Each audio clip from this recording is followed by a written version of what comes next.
Hello বন্ধুরা, কেমন আছো তোমরা সবাই? আশা করি অনেক অনেক ভালোই আছো। আর তোমাদের ভালোবাসায় আমিও অনেক ভালো আছি, কারণ তোমরা আমাকে যে পরিমাণে ভালোবাসা দিয়েছ এবং সাপোর্ট দিয়েছ তা আমি কোনোদিন ভুলতে পারবো না। তাই তোমাদেরকে মজা দেওয়ার জন্য আবারও একটি নতুন গল্প নিয়ে হাজির হলাম। গল্পটি শোনার মতো, আশা করি তোমাদের দাঁড়িয়ে যাবে এবং তোমরা হাতের কাজ করতে সবাই হেডফোন নিয়ে বসে যাও।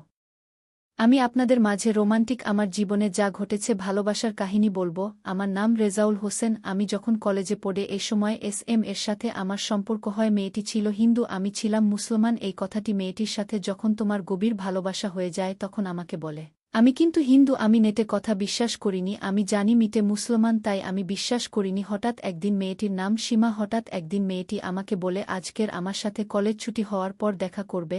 আমি তখন বললাম আচ্ছা ঠিক আছে, স্কুলের ছুটি হলে আমি তোমার সাথে দেখা করব। কিছুক্ষণ পর তার সাথে দেখা হলো। তাকে বললাম হ্যাঁ নিমা বল। তখন আমাকে বলতেছে আমি কিন্তু তোমাকে সত্যি বলছি, আমি হিন্দু, তুমি মুসলমান, এটা কিভাবে সম্ভব? আমি তখন লিভার কথা শুনে অবাক হয়ে গেলাম। না, তাহলে আসলেই সত্যি হিন্দু, কারণ লিমা হিন্দু হলে কি হবে? আমি তো তোমাকে অনেক ভালোবাসি, এখন আমি কি করব ভেবে পাচ্ছি না। 2-3 দিন আগে আমি ভিডিওতে জানিয়েছিলাম, আমার এক বড় ভাই কমেন্ট করে বল ভাইজা আপনি সীমাকে বিয়ে করেন, বিয়ে করে তাকে মুসলমান করেন। আমি বললাম আচ্ছা ঠিক আছে ভাইজা, তুমি যত কমেন্ট করেছ আমি এটাই ভাবতেছি। সকল বন্ধুদের মাঝে বলছি, যারা যারা আমার ভিডিও দেখেন তারা অবশ্যই কমেন্ট করে জানাবেন আমি কি করব।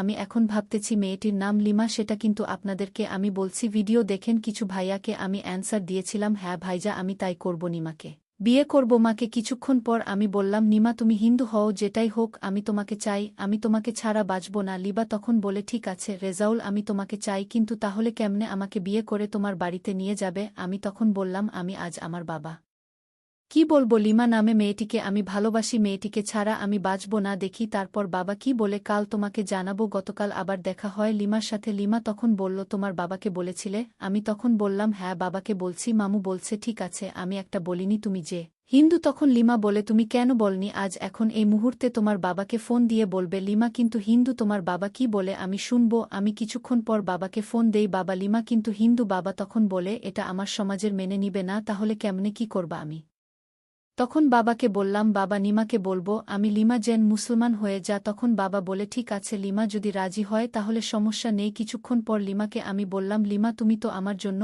অনেক পাগল। লিমা বল হ্যাঁ আমি তোমার জন্য পাগল, তাহলে তোমার মুসলমান হতে হবে, তুমি কি বলো? লিমা তখন বলল আমি তোমার জন্য সবকিছু করতে পারি নিমাই। ও বল যেদিন তোমাকে বিয়ে করব সেদিনই আমার বাড়ির ঠিকানা শেষ, আমি আর বাড়িতে যেতে পারবো না।